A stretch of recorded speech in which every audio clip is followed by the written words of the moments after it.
What's good, you guys? Welcome back to my YouTube channel. If you're new here, please welcome. So, you guys, today I'm here with a very interesting story, the story of Greatman. Greatman inofadza. So, Greatman and Chipo are having this campaign of buying my wheelchairs. Kukumbra mri Zimbabwe nevanokwanisa contributor kuti vatengere vasina mawheelchair ava vanorarama neurema vari disabled. So recently there is a lady anonzi Gloria wavakabetsera wakapa wheelchair, and vakabetsera zvakafadza nyika yeZimbabwe, and Gloria akaradza kufara because neurema hwaanawo nekugara kwaaita kwese asina wheelchair, I think zvaimuremera as a disabled person, and also zvinenge zvichiremera vanhu vanenge vachiita take care of that person, because kusumudza munhu every day uchimubvisa from point A to point B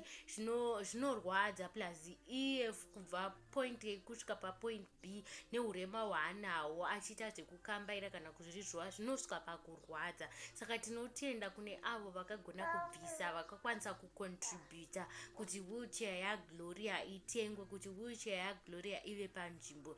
Tinongoti aiwa makaita basa guys, ndo rinonzi rudo, ndo inonzi love, kuradzana rudo, ndo zvinoendesa kudenga izvozvo, kupa vakaremara, kupa vanotambudzika, kupa vasingagoni kuwana panguva iyoyo. Not kuti iwe unenge unazvo zvakawanda, but the little dollar that you donate, dollar raunenge wabvisa iroro, kana $2 kana 50 cents, whatever amount yaunenge wabvisa, Mwari vanotoona. And chisinganyanyozikanwa nevanhu ndechekuti ukabvisa tomboti iwe wabvisa dollar, it's not like uchadzoserwa uchinzi dollar riya rawakabvisa iri, God will bless you pamwe zvakapetwa kana ka7, God will bless you maybe pamwe zvakapetwa kana ka10.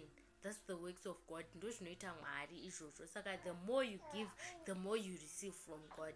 Saka tinongoti aiwa vakaita basa, vakakwanisa kubvisa, vakaita kuti Gloria atengerwe wheelchair. Musikana ari kufara because of the wheelchair, and life yake now inenge a little bit easier, munenge maitawo kuti zvireruke. Saka Greatman naChipo vari kukola out kune avo vanoziva vanhu vari kurarama neurema, vari kutambudzika neurema, vasina mawheelchair, kuti vavabate. Greatman ane namba dzaaisa kufacebook page rake, avo vanorarama neurema vasina mawheelchairs. Munokwanisa, kana pane waunoziva, unokwanisa kuenda unomubata panhamba idzodzo, womupa location, womudza munhu wacho ari kupi so that anogona kuwana kubatsirwa, anogona kuwana kubatsirika. This is it from me, guys. Thank you so much for watching. Make sure you like, make sure you comment, make sure you subscribe.